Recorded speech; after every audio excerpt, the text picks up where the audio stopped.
माझ्या मैत्रिणी कॉलेज चालू व्हायच्या पहिलेच म्हणाले, ते आधी पार्टी दे, आधी पार्टी दे. मी म्हणलं कशाची? ऑल क्लिअर रिझल्ट आला म्हणले तुझं. मी म्हणलं हा तुमचा पण आला की. म्हणलं तुम्ही पण द्या म्हणलं पार्टी. मग काय, दिनांक 18 जूनला आम्ही गेले होते कॉलेजला आणि त्या दिवशी गेले होते आम्ही आमच्या कॉलेज पुढच्या कॅफेमध्ये. आणि आम्ही कॅफेमध्ये गेल्यानंतर लिटरली असं वाटायला की पहिल्यांदा आलो आणि अशा हरकती करायला की नाही बस. 15-20 मिनिटं तर त्या मेनूकडेच बघत राहिलो होते आम्ही आणि समजत नव्हतं की काय ऑर्डर कर. कारण की आम्ही पाणीपुरी आणि वडापाव खाणार आहे आणि पहिल्यांदा कॅफेमध्ये आलो तर काय समजेल आम्हाला काय खायचं काय नाही ते. एक्झॅक्ट 20 मिनिटानंतर आम्ही ऑर्डर केला एक लार्ज पिझ्झा, त्याचबरोबर एक मसाला फ्रेंच फ्राईज. ते ऑर्डर टेबल पर्यंत येईल तोपर्यंत काय करावं म्हणलं. मग काय, मेनू मध्ये किती डिश आहे ते मोजून काढले होते आम्ही. आता दुसऱ्याला पण वाटलं पाहिजे की आम्ही कॅफेमध्ये जाता म्हणून आम्ही फोटो क्लिक केले. तसं तर कॅफेवाल्याने आम्हाला आमची अवकात दाखवली होती. घंटा झाला बसलो होतो आम्ही तिथं आणि नंतर फॅन चालू केला होता. काय नाही, ते पिझ्झा आला 20-30 मिनिटानंतर आणि वाव वाव करत खाल्ला. पोटभर खाणं झाल्यावर त्या खाण्याला नाव बोट ठेवणं हे तर प्रथा आहे आमच्या इकडं. खाणं जास्त झालं की असं जुलमच खोमा लागते बघा तोंडामध्ये.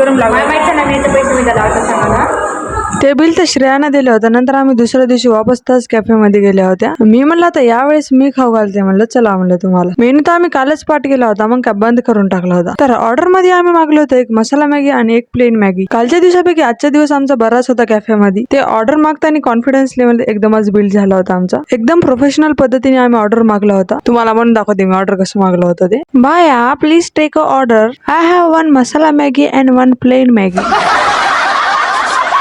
तुम्हाला वाटेल का बरं मी असं बोलले असेल म्हणून त्या भैयाला. हे बघा मॅगी आणि याची रेट होती 50 रुपये. आता नाईलाजानं आम्हाला खावच लागणार होती. मग काय, नाकातून पाणी येईपर्यंत फुरफुर करत खाल्ली आम्ही मॅगी. कारण की हे मॅगी खूपच तिखट होती. आणि त्याचबरोबर तुमच्या ब्लॉगर चालू होतं थोबाड. थोबाड तर एकदम लाल भडक झालं होतं ते तिखट खाऊ खाऊ. मग काय, कोण खाल्ला होता? माणूस किती वर गेलं तर त्याची अवकात विसरायला नाही पाहिजे. तसंच आम्ही रोडनं कोण खात गेल्या होत्या. आणि आजचा ब्लॉग मी ते हसवण्यासाठी बनवला होता तुमच्यासाठी. ब्लॉग आवडला असेल तर कमेंट आणि फॉलो नक्की करून जा.